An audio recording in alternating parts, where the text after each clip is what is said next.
Hey,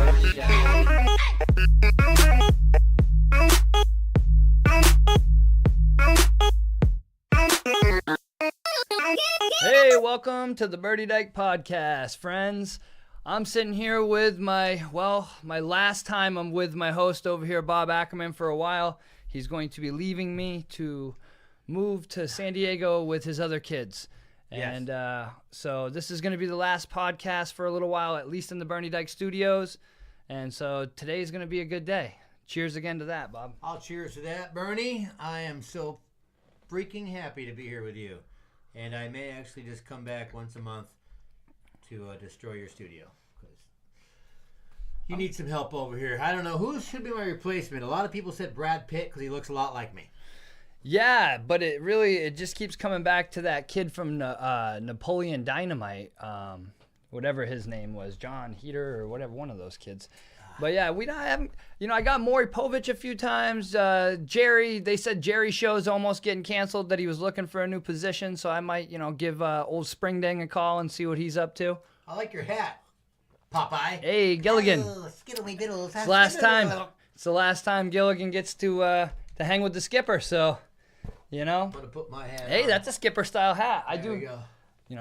I'll switch hats. It'll be like wardrobe changes. Can I? Let's go ahead and dive right into this because I want to have a nice podcast, but I do want to go ahead and share something with you, and hopefully, I'm pretty sure that most of the people out there have somebody that they know. But this is why I'm leaving, and this is what happened, and this is crazy to me. Okay, complete crazy to me. How 3 weeks ago I was not going anywhere, and next week I'm leaving. So my daughter Shayla, as you know, Bernie, has a heroin problem. I don't care if she's listening. I hope she is. I pay for her phone. She has a very bad heroin problem for 2 years now. Plus, she's 25. Brought her back to Phoenix. Lots of times she's been cleaned up, detoxed, and as I go further along with my process of learning about this addiction, like once they clean up and come out of detox, they are like Richard Simmons, man, the most euphoric high ever when they're clean for like a day or two. Like after they get out of this 12-day detox where they almost die, shooting up heroin is the worst thing ever. So, bam, I'm so happy. I'm going to conquer the world, like the greatest, like more energy than you and I would have if we were going out there to grab the bull by the horns. Once you're detoxed for 12 days, sobered up, cleaned up, come out, ready to go. Literally, I've seen this 3 times with her now over the years. And then she relapses. She calls it, I relapsed. So back to shooting up a week later, and it goes right downhill from there. So last weekend, I'm sharing some time with Angela, my other daughter, who lives in San Diego. I already know Shayla lives in San Diego. Had an epiphany. Found her on... All right, this is making no sense. Let me just put it this way. I don't want to describe the whole thing again because it's just horrible. Actually, I'm going to because you can chop all this the hell out of it. All right? Yeah, I can do whatever. Did I already tell you this, though, personally? I think I told you via text. How you ran into her or where you found her. Yes. You sent me a message on where you found her, which was pretty heartbreaking for me to read that, so I can only imagine what you were going through. She always texts me, and I pay her phone bill so I can get in hold of her. And she hasn't talked to me in a couple weeks. Last time she talked to me, she told me that, Dad, I've got to head back to my tent. I'm living on the street. I'm homeless. I live on an island by a river, and the tide comes up, and I can't get back to my tent. That was the last time I spoke to her. And I don't, as much as I'm supportive, I don't just go, okay, that sounds great. Have a good night at your tent. I sometimes give her some shit, which she gets mad about. So I traveled to San Diego to see my daughter Angela. We have a great 2 days there, La Jolla, opposite side of everything. And Angie insists that on Sunday before I go, it's like 11 a.m. I have to be at the airport at 3, that we go find Shayla. I'm like, how are we going to find Shayla? She's somewhere in a tent. Right. All right. We drive around 20 minutes through the shithole neighborhood that Angie thought she might be by because of a hotel she once stayed at there. And Shayla did, and by where her storage was, where she lost all her stuff. And I'm driving around, and I'm starting to feel not good, like sick to my stomach, because I'm getting anxiety about, what do you mean we're just going to drive and find Shayla? I was cool with this. I had texted her 2 weeks ago. I'll talk to her again. Nope, we got to go find her. Driving around the neighborhood, up and down streets, people laying on their backs, in the worst Skid Row looking shit. Mm-hmm. Cool, we're not finding her. Then we see the little river there, the San Deigo River.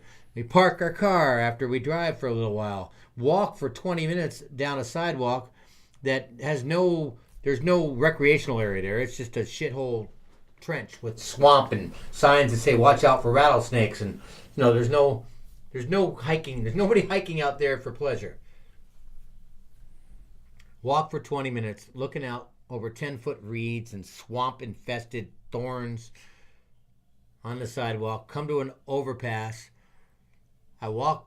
We get to the overpass. After 20 minutes walking around, like, there's no way we'll find anybody out here. You can't see it. There's nobody here. Nothing you could ever see out there. It's so hidden. Decide, all right, Angie, let's go down here. We're right by this overpass of a freeway. There's a train that goes over the top and 2 freeways.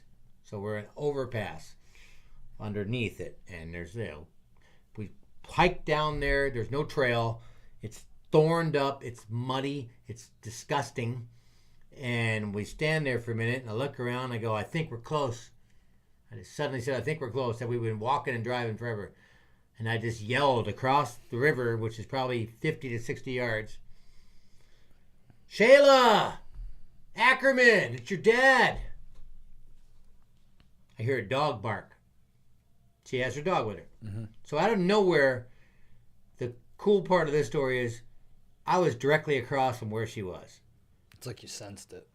That's crazy. And the freakazoid that came across, it rustled out of the bushes. Jesus. Worse than Gilligan's Island. Swamp Father, I call him. Jesus. I'm like, hey, is my daughter over there? Shayla Ackerman. She's got a dog with her, white pit bull. I go, yeah. So he hikes me across the river, shows us how to get across. We go in up over our knees. I tried to tell you they were your shoes because I wanted to keep your shoes, but they weren't your shoes. I really wanted to keep your shoes. I know. Those are nice. I'll get you a pair of shoes. I walked a mile in your shoes, bro. Felt good. My game is better. Hey, that's why I didn't put horse up. I didn't want people to see how good his game's getting. Oh. It's still coming. But finish your story. I'm gonna fast forward it. Well, you can go. I'll cut this off anyway. We don't need to fast forward anything. You can. No, keep going. I'm testing your editing skills. I like to keep you on point. You blessed me with the last one, so I didn't have to edit very much. So really, all right. Well, guy walks us across the way.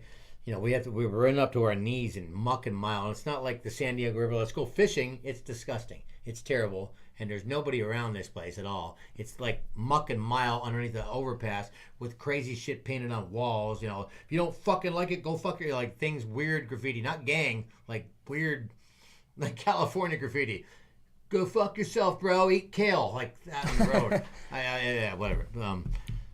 Guy's like, how'd you find us over here, man? How'd you find this place? I said, it's God's GPS. I don't know how to explain it. Dude, I literally was right across the way and That's never crazy. yelled. I didn't yell one time. We drove 20 minutes, walked 20 minutes, decided to go to one spot, and I made one statement. And it was directly 12 o'clock across from her. Jesus. He made me, I befriended him. I was cool with him. Brought me over to where Shayla was. Shayla's standing there. I'm like, let me see my daughter. Okay, and she's over there. And I walk, like, it's just fucking bizarre. This is a bizarre, surreal moment. Walk through this shit. There's Shayla. You ever seen the movie The Ring? Yeah. The girl with the hair down? Yeah. That was exactly what that looked like. She didn't pick her head up. Her hair was knotted in her face. Stood there as me and my daughter showed up to see her. Which would probably blow her mind on Easter Sunday morning. Didn't even know I'm in San Diego. I'm on an island somewhere. I'm right in front of her. Head down. Motionless. I'm not even joking, Keegan. This is true story. Her fucking hair in her face knotted because she hasn't bathed in like a month. And wouldn't even pick her head up. Hey, Shayla, it's me and Angie. All right, and we put our arms around her in like a little circle hug where she just sat there emotionless, like dead. Was there a bunch of people around? No. No, there's the swamp father dude who walked us over there. And he's like, be cool, dude. My roommate is a very private person. I'm like, okay, whatever. I don't fucking care, bro. I'm cool. You're all private. I want to be able to see my daughter. So, no, there was probably, I would guess there's 3 to 5 people that live on this little fucking island.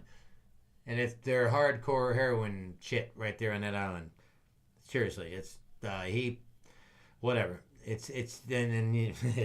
No, there was 3 to 5 people. It's a very small little thing that twice a day you can't get to it. The water literally comes up right by our tent when the tide is high. Right.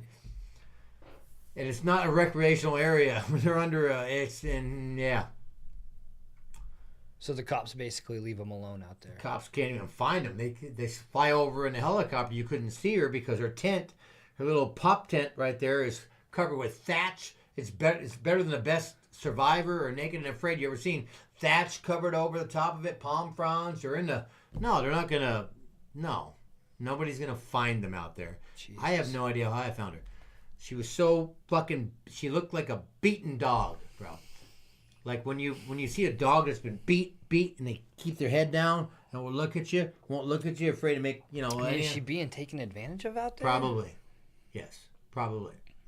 Not taking advantage of it. That's part of the deal.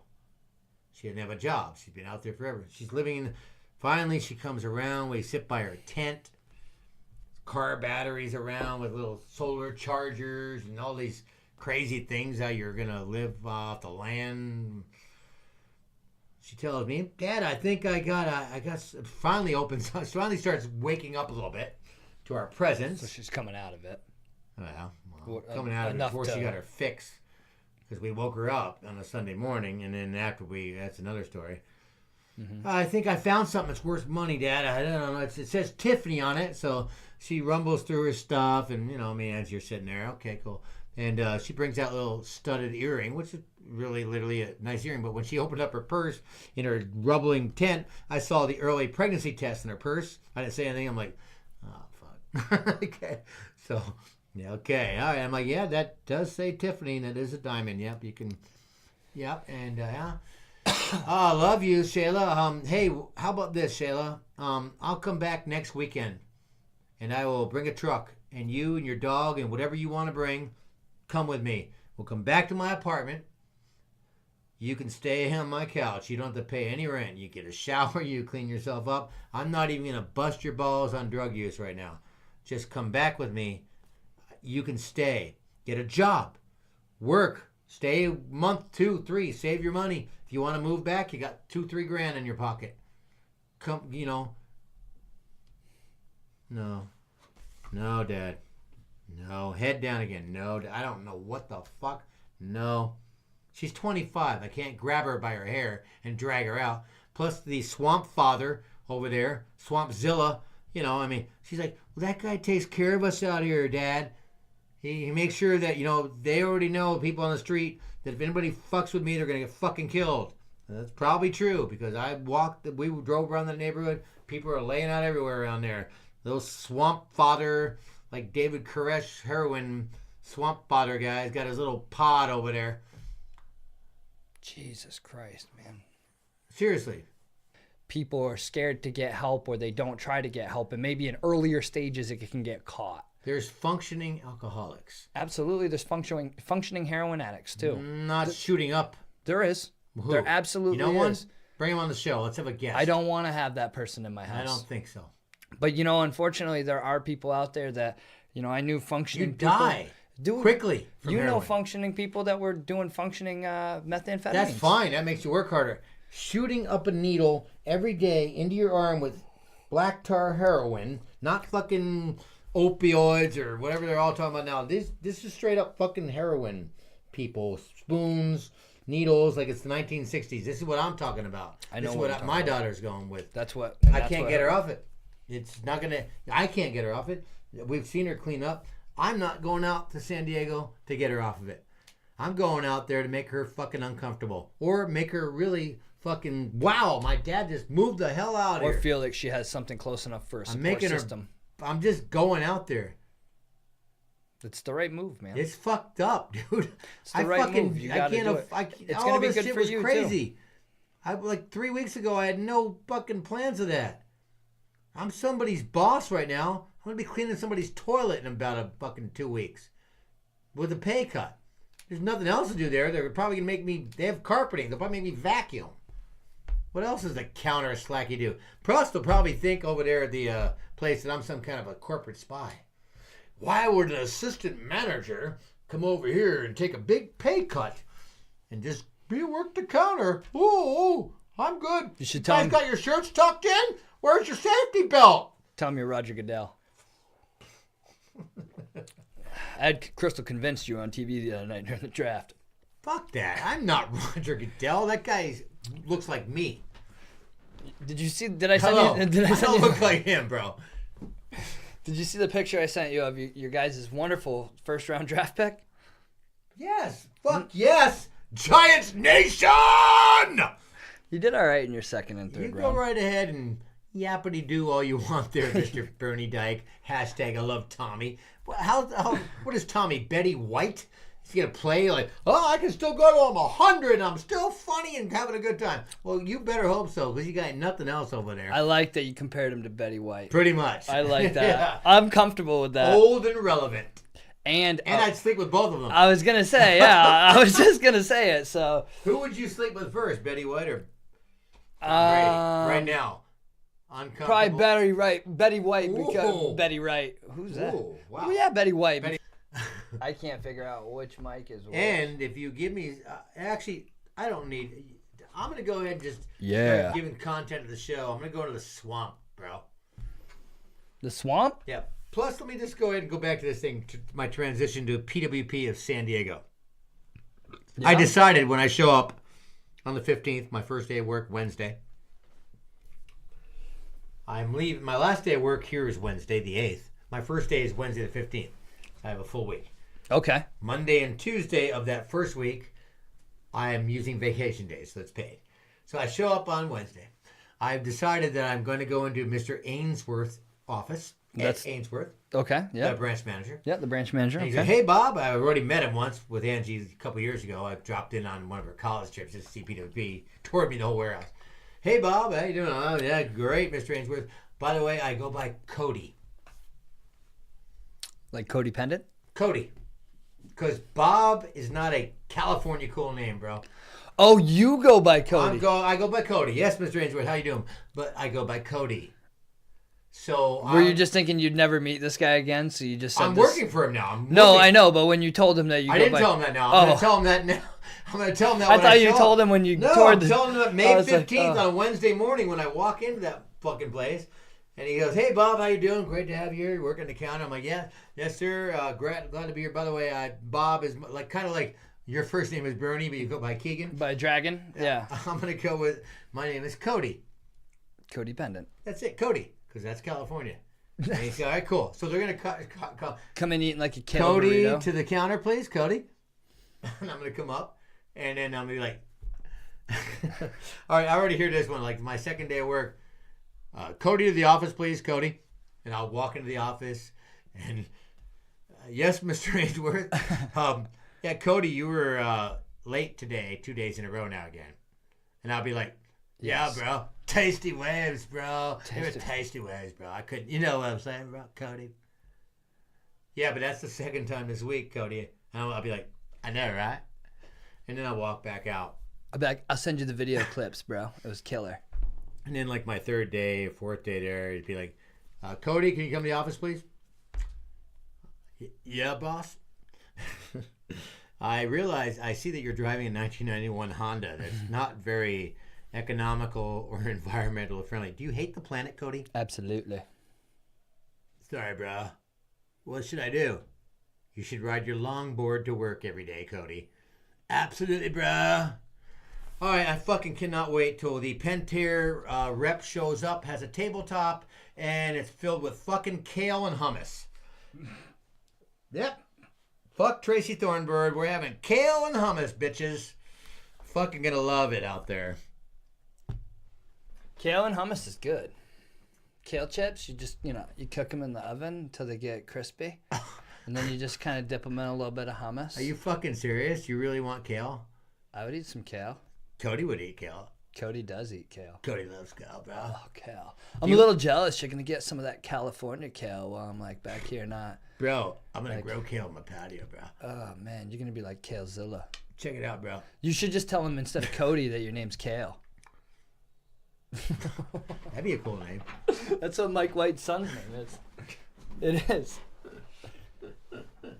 Whoa, you were the first fucking one with Keegan. That's your middle name, though. That's my first name. Bernie's my middle name. Bullshit. It is. You're fucking lying. Why would I lie about that? I don't know where my documentation is, but there's something in here with it. All right. That's really how it goes. We had all the sad parts, the fun parts. Let's move along to whatever you want to talk about. Bernie Dyke Podcast. Woo! So, checking out your levels, fucking your mind up. Oh man, they're all fucked up.